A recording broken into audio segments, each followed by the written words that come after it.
ETF index mutual funds నేర్చుకుని stock మార్కెట్లో రాణించాలనుకుంటున్నారా? వెంటనే ఈ నెంబర్కి కాల్ చేయండి. హలో నమస్తే, వెల్కమ్ టు సుమన్ టీవీ. ప్రస్తుతం మనతో పాటు motivational speaker and personality development coach Ram మెట్టు గారు ఉన్నారు. వీరితో ఈరోజు కొన్ని విషయాల గురించి మనం డిస్కస్ చేద్దాం. హలో అండి రామ్ గారు, నమస్తే. నమస్తే. సో యాక్చువల్లీ మనకి నార్మల్గా పెళ్ళైన తర్వాత ఇది లేదనో అది లేదనో చాలా కంప్లైంట్స్ ఆపోజిట్ పర్సన్స్ నుంచి వింటూ ఉంటాం. మెయిన్లీ ఆడవాళ్ళ దగ్గర నుంచి నన్ను అర్థం చేసుకోవట్లేదనో, లేదంటే నాకు కావాల్సిన నీడ్స్ లేదనో, and that is leading to like అన్ని వేరే ఇంకా సర్కిల్ తన చుట్టూ ఉన్న సర్కమ్స్టాన్సెస్ మీద కూడా అది ఎఫెక్ట్ చూపిస్తూ ఉంటుంది యాక్చువల్లీ. సో నా క్వశ్చన్ ఏంటంటే, అసలు పెళ్ళైన తర్వాత వాట్ డస్ అంటే ఒక భార్య ఒక హస్బెండ్ నుంచి ఏం ఎక్స్పెక్ట్ చేస్తుంది అసలు? షూర్ అండి. So there are many things అండి దట్ మ్యాన్ విమెన్ నుంచి ఎక్స్పెక్ట్ చేస్తారు అండ్ విమెన్ మ్యాన్ నుంచి కూడా ఎక్స్పెక్ట్ చేస్తుంటారు, ఎస్పెషలీ వైఫ్ అండ్ హస్బెండ్ రిలేషన్లో.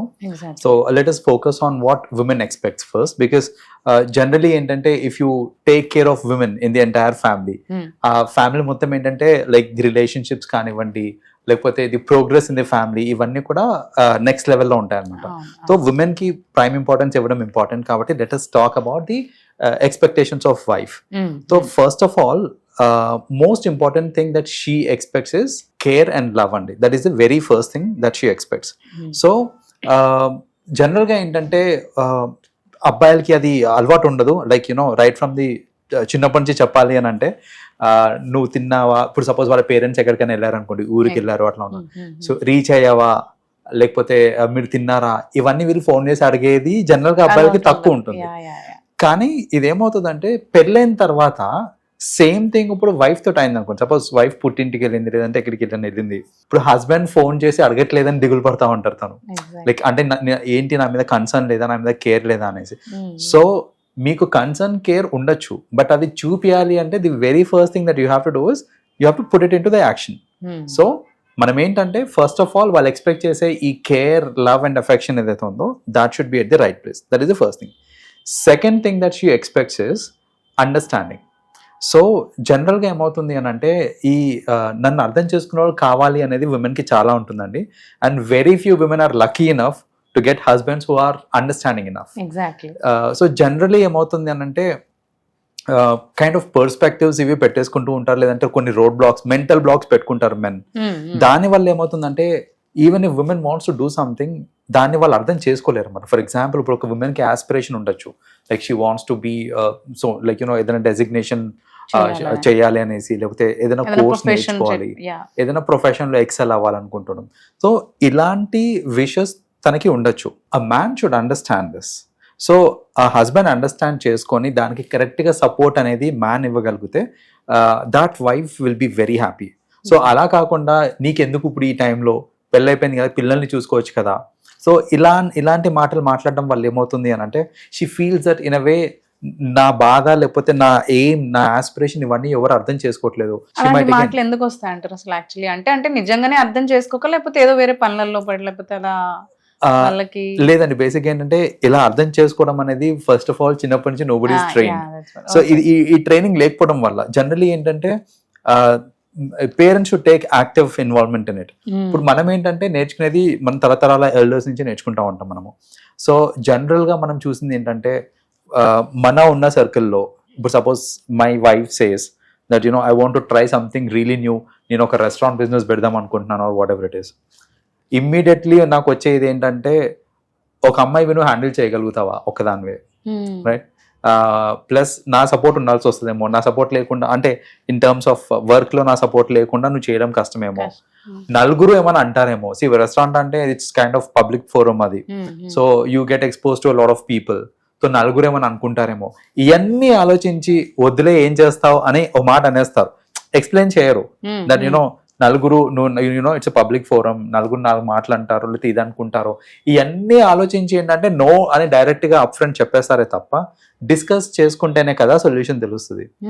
What if she's capable enough that you know public ని హ్యాండిల్ చేసే కెపాసిటీ తనకు ఉంది, తనకి she's having some unique talent, దాంతో they can actually make millions of money. So ఇవన్నీ ఆలోచించకుండా ఎవరేమనుకుంటారో, నలుగురేమనుకుంటారో, లేకపోతే వాళ్ళ ఒక పొసెసివ్నెస్ ఏంటంటే నా వైఫ్ ని అందరూ చూడకూడదు, పబ్లిక్ ఇంకోలాగా చూస్తారేమో, ఇలాంటి థాట్స్ అన్ని వచ్చి జనరల్ గా అర్థం చేసుకోరు. That's an other thing. And most important factor అండి, జనరల్ గా ఎవరు చెప్పుకోరు ఇది, బట్ మోస్ట్ ఇంపార్టెంట్ ఫ్యాక్టర్ ఏంటంటే ఒక అమ్మాయికి పెళ్లి కాక ముందు నుంచి వాళ్ళ ఫ్యామిలీలో ఒక సర్పాసింగ్ అనేది అవుతూ ఉంటుంది అన్నమాట. అది ఆ సపరేషన్ ఎలా ఉంటుందంటే చిన్న చిన్న వాటి కూడా, అమ్మ నేను మా ఫ్రెండ్స్ తోటి కలిసి ట్రిప్కి వెళ్ళాలా అని అడిగితే నువ్వు పెళ్ళైనాక మీ హస్బెండ్ తోటి ఏమన్నా చేసుకోమా, పెళ్లి కాక ముందు ట్రిపుల్కి పోవాకు.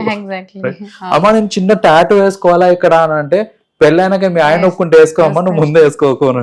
సో ఇలాంటివన్నీ డ్రెస్సెస్ విషయంలో కూడా మ్యారేజ్ అయినాక వాళ్ళకి ఇష్టపడితే నువ్వు ఎట్లయినా వేసుకోవాలండి.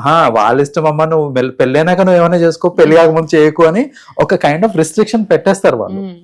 పెట్టిన తర్వాత ఇక్కడ ఏమవుతుందంటే నా ఇన్ అ వే విమెన్ కి ఎక్స్పెక్టేషన్ పెరిగిపోతూ ఉంటది. ఏంటంటే అంటే పెళ్ళైన తర్వాత నేను నాకు ఇష్టం వచ్చిన డ్రెస్ వేసుకోవచ్చు, నేను ఇష్టం వచ్చిన టాటూలు వేసుకోవచ్చు, ఇవన్నీ చేసుకోవచ్చు అనే ఒక కైండ్ ఆఫ్ ఇది పెరిగిపోతుంది, ఫీలింగ్ పెరిగిపోతుంది. బట్ ఆఫ్టర్ దాట్ ఒకవేళ హస్బెండ్ కి అది నచ్చలేదు, లేకపోతే హస్బెండ్ వద్దు అన్నాడు అనుకోండి, that will again lead to depression. So she also expects that little freedom, that you know I want to wear whatever I like. అది వేసుకొని ఇస్తున్నారా లేదా ఆ ఫ్రీడమ్ కూడా తను ఎక్స్పెక్ట్ చేస్తూ ఉంటారు అనమాట. So generally freedom is the third element that most women expect from the husbands. So what I suggest is men should also understand, they should also know that we have to respect their priorities, we have to respect their own wish and wills. So respect చేసి ఇక్కడ నాకు ఒకటి అర్థం కాని విషయం ఏంటంటే permission అంటారు చూడండి, నాకు అది నచ్చదండి. అంటే హస్బెండ్ దగ్గర పర్మిషన్ తీసుకోవడము లేదా ఈ పర్మిషన్ అనేది ఇంటిమేషన్ ఈస్ స్టిల్ డిఫరెంట్.